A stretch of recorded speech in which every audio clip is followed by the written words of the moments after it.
My name is Preston Pollard, professional speaker, skateboarder, life coach from Anchorage, Alaska. I've been working with youth now for over a decade. It is my passion to help people push out of their current circumstances and into their destiny.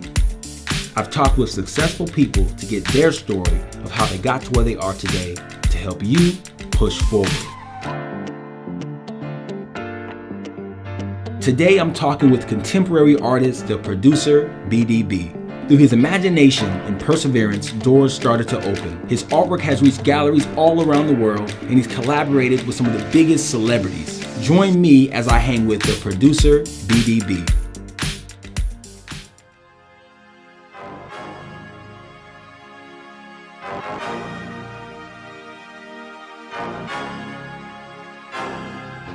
Art was my voice, so I wouldn't say much.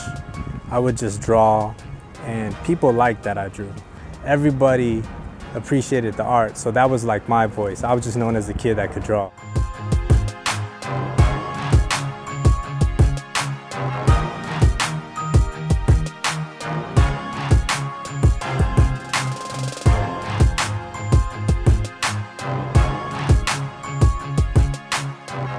Going on, man? What's up, man? Good to see you. Long time no see. Always a pleasure, bro. Well, just looking over here at your art. Okay, let's go check this out. Tell me, like, man, like, where'd you get your inspiration? Because this is like pop culture mixed with street art. It's something that I don't see often. Thank you. Yeah, no, I mean, I'm really into history, into inspiration, and into style. So we all have someone we look up to. We all have someone who inspires us to take ourselves to the next level, to push ourselves, to keep working hard in a direction that we want to be at. And I just wanted to paint it and have something visual that people could see every day. I mean, who's the top three? Well, I always wanted to be an artist, so. No, hold on. Are you saying music? Well, or painters. Okay. So my painters, definitely Picasso, Andy Warhol, and Basquiat. Those three, really inspired me to make this my career, like my lifetime, like passion. So those three. How did you hear of them? Teachers, like, when I was young, first grade, I just constantly heard, "Oh, you're the next Picasso. You're so," who's this guy? Teachers are talking about, and as I got older, that just stuck with me. And then, reading books and looking at their stories, I was like, hey, this guy's kind of cool, So Picasso, his artwork, everything, it was great that they left an impact on me. No, because definitely when I'm looking at it, it's just inspiring. And especially hearing your story coming all the way from Riverside. Yeah. And now we're sitting here in Beverly Hills, and your artwork is posted, and it's just incredible. Who are some of the some people you have done artwork for, or is there any types of artists you've? Well, we've come all the way from Riverside, which is amazing. Like, just the journey itself is just, it gives me chills just thinking about it. Because I'm always looking ahead. You really don't have time to look back sometimes because you're just focused and you want to move forward. But I've been lucky to have like celebrities appreciate my work, from Rihanna, who pretty much started my career, Chris Brown, we're painting together, or, like Jimmy Iovine owns a piece, or, it's really kind of crazy, like, to think that that's my life. And how did they, like Rihanna, Chris Brown, how did they hear of you? Well, Rihanna, Instagram, this social media, this new tool that just came out of nowhere and just changed the world. Next thing you know, everyone loves that, and I'm like, hold on, this is reminding me of high school. And what I used to do in high school, I used to draw the prettiest girl in school to get her to like me. Prettiest girl on social media was Rihanna, in my opinion. Yeah. So I drew her, and next thing you know, I tagged her.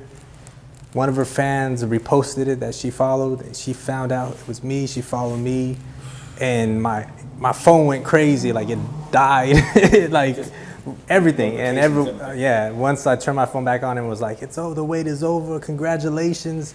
And I'm like, wow, this is crazy. One of the biggest artists she appreciates on the planet contacted She co-signed it. Co-signed it. And then and just from there, everything just snowballed, and I was And like, from there was Chris Brown. Tell me about that. yeah, experience. Chris Brown. I had a show in Culver City with Karen Bystedt, the Lost Warhols. We all paid tribute to Andy Warhol. She had an incredible lineup. You know, Chris Brown was one of the artists, and you know, he followed me on Instagram like a couple weeks before the show, and we're there. You know, our artwork's right next to each other, and he comes up to me and he's like, "Man, I love your work," and I'm like, "Man, I mean, you're Chris Brown, like, you know, thank you." And I was just like, "Hey, we should do something together." And he was like, "I'm down." Got his number. Next thing you know, we're painting in his house and painting in the street. We painted this big, you know, huge like truck out in the street, and then we did a proper piece for the gallery for one of my shows. Wow. Yeah, so that's. And everything started to just snowball pretty much from there. Everything snowballed, and a lot of people just started telling me how much, you know, inspired them. And that's when I realized, okay, this is a bigger picture than just, you know, getting things out and selling them. There's more to it. And so I just wanted to continue to create things that people liked and inspired, and just give more to the world, positive stuff to the world. Yeah, so when people look at your art, you're saying you want them to take away just good energy. Good energy, vibes. yeah. You know, like, I wanted to be cool, look cool, and make people smile, you know. Where did the Producer BDB come from? Yeah, I used to make beats, and I had a group. We were called the BTC Project, and we would just, you know, we would look up to Jay Dilla, to Pharrell, to Timberland, all these great producers, and we would try to emulate them. We would try to, you know, after work, we would come to my studio. I bought like a rolling keyboard, and I had a little Krog like synthesizer, and we would just have fun and like be creative. So like every day of my life, I'm always creating. Like that's just my mantra. I just feel like I was born to create, and it just brings me happiness. Like if I'm not creating something, I just don't feel good.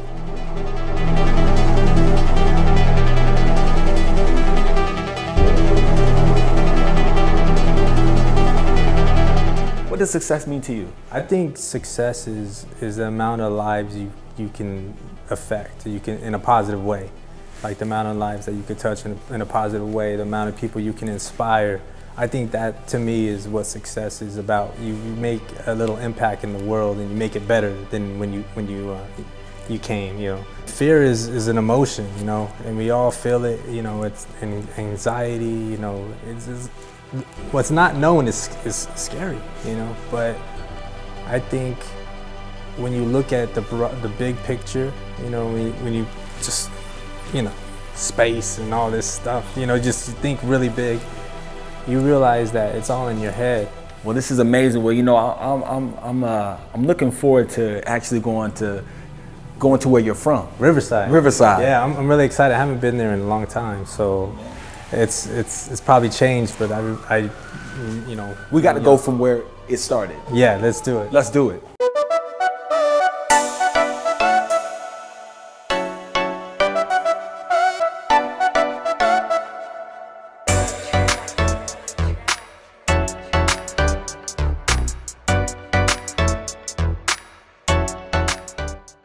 This is where it all started, you know. Wow. 14th Street in Pennsylvania, East Side, Riverside. Wow. Yeah, this is my humble beginnings and what shaped me to be becoming the Producer BDB. You know, this was Brian Avila. This is what molded me to, like, you know, become the man that I am now. But And who influenced you in this household right here? well, my aunt and uncles.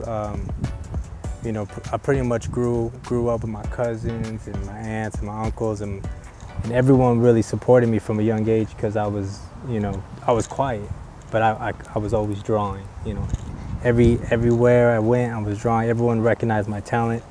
When you're in school, you're an artist, you love to do art. Were people ever making fun of you, or maybe outcast because you were an artist, or? Not too much. I mean, I was just quiet, but art was my voice. So, you know, I wouldn't say much. I would just draw, and people liked that I drew. They would come up to me like, "Oh, this is the guy who, hey, can you draw me? Can you draw me? Can you draw?" Oh, but I would draw the teachers, and everybody would pass around my little art book and be laughing at the character I did of the teacher. So it was kind of like how I was able to like be cool with the jocks, be cool with the nerds, be cool with the pretty girls, you know, the cheerleaders. Everybody appreciated the art. So that was like my voice. I was just known as the kid that could draw. What was the one thing you learned from, would you say, not following the rules, or there's different things in life that we have to abide by and sometimes we choose not to follow, but what's one thing that you did learn through that process?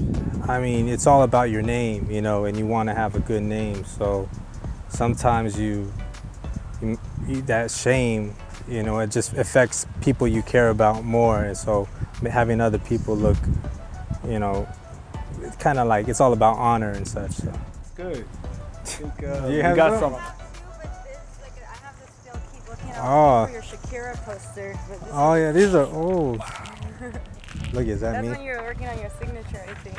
Yeah. Wow. So how old would you say? Wow, That's probably these. like high school or something. Yeah. So this 23B ended up becoming this chain right here. No way. Yeah. So you designed that literally? Yeah. From this? Yeah. This. So it was like in high school, it was like a 23 and a B.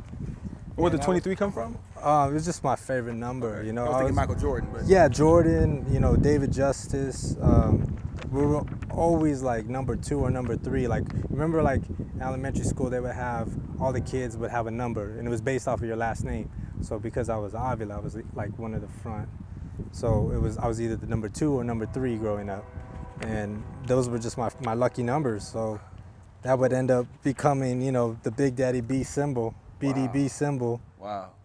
And now I have. What does it feel like holding this, man? Just like holding your Yeah, it's cool. It's really cool. I mean, I didn't even know these were still around. So I mean, when you were doing this as a young kid, did you ever like have any like, were you thinking you wanted to go big time, or was it just like, this is fun? Well, when I was little, I didn't know anything. I was just, you know, drawing. I didn't think anything about it.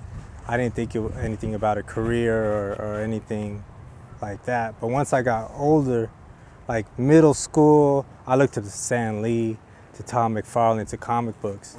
And I was like, these guys are so cool. Like, I want to be like them. So I would make my own little comics, my own little characters.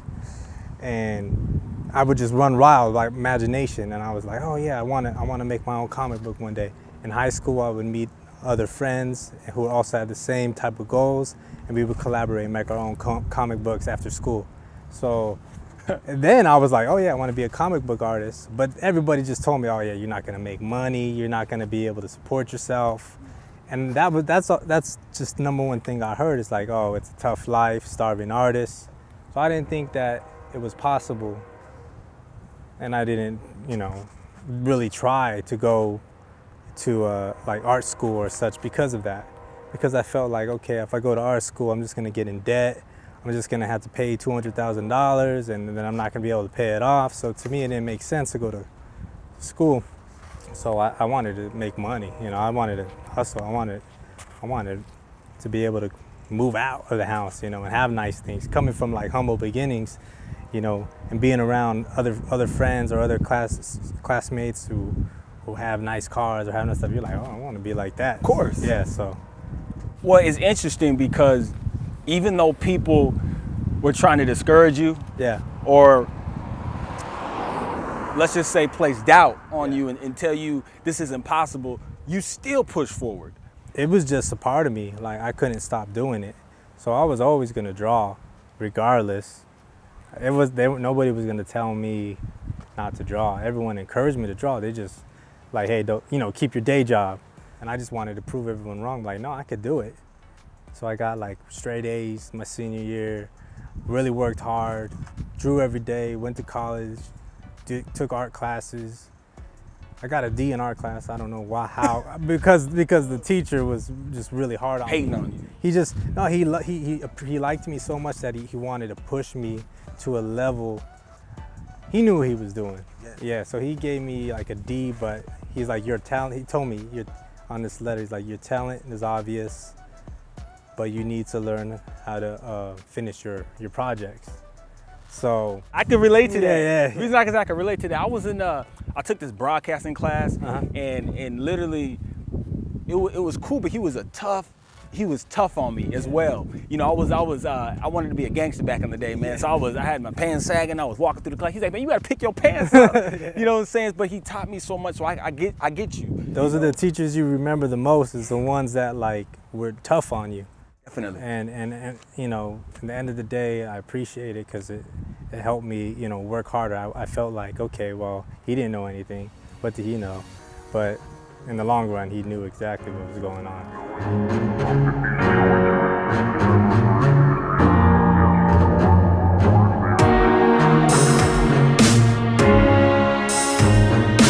All right, man, so where we at? We're at the settlement park. Everything was like a block, you know, from the house to school. So like this is where me and my brothers would hang out and we'd like play baseball and stuff. This was like the local, you know, hangout spot. It was close, be away from parents and such. We'd hang out over here. What was it like coming here as a young kid? It was tough. I mean, it was, you know, now that I look back, it wasn't, you know, the place for kids.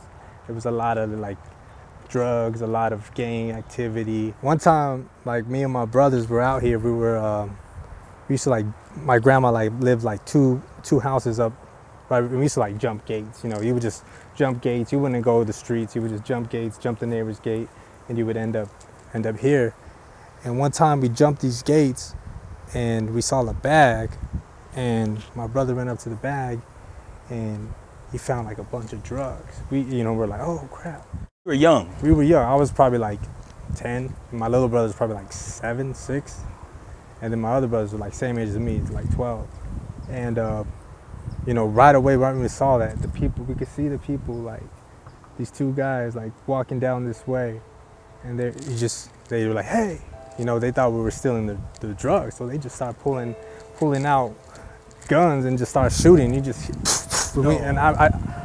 We like just, you know, your instinct kicks in. He flipped, turned, jumped the gate. You know, it happened right here? Yeah, right here. I remember my little brother was like, started crying. I was just like, I grabbed him, threw him, like, and we just like, it's all adrenaline. You could just feel it. You could feel like heat, you know, coming by. Feeling bullets going by you. And we just jumped this fence and we're like, yo. We run to the back and we run to my grandma's house, right? And we just, boom, run into another room. My grandma's there like sewing and shit, like not knowing what's going on, just being, you know, getting older. And we're like, oh, we need to grab her. But what ended up happening is they didn't end up crossing the gates, but we could hear them like in the front, like looking for us. But we didn't take anything. So I think once they realized that, they kind of like meddled down. But, you know, kind of stuff like that, you just see like every other day. It was just that was the lifestyle. It was a lifestyle, you know. So would you say when you were younger, you wanted to be a gangster or you wanted to live that life? Yeah, it was all we knew. I mean, the gang mentality was like you take care of each other. That's all you had. You guys looked out for each other. And if you didn't have other people looking out for you, you were putting yourself in danger. So it was like you really didn't have an option. And it was just how it always was. How did you separate yourself from those particular friends that you were hanging out with that were in a gang to move yourself away and to really focus on your artwork? Well, my mom was the one who, you know, moved us out of here. Like her ambition was to get out of here. So she led the way. You know, I didn't like it as a kid because different school, you know, a different, you know, people gotta start over every time. But that progress, we would end up in a better situation than yesterday.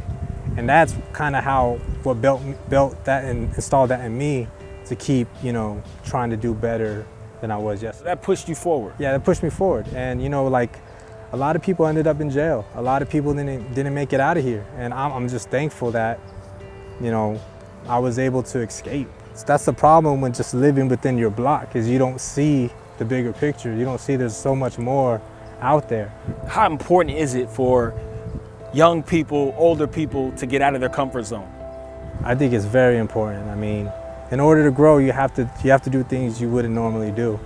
And every time you test yourself, you challenge yourself, you come back a better person. If you could talk to your younger self, your 10-year-old self right now, if you were looking at your 10-year-old self, what would you the stuff that you know now, the Yeah. wisdom that you know now, what would you say to encourage that person? Man, you know, be fearless.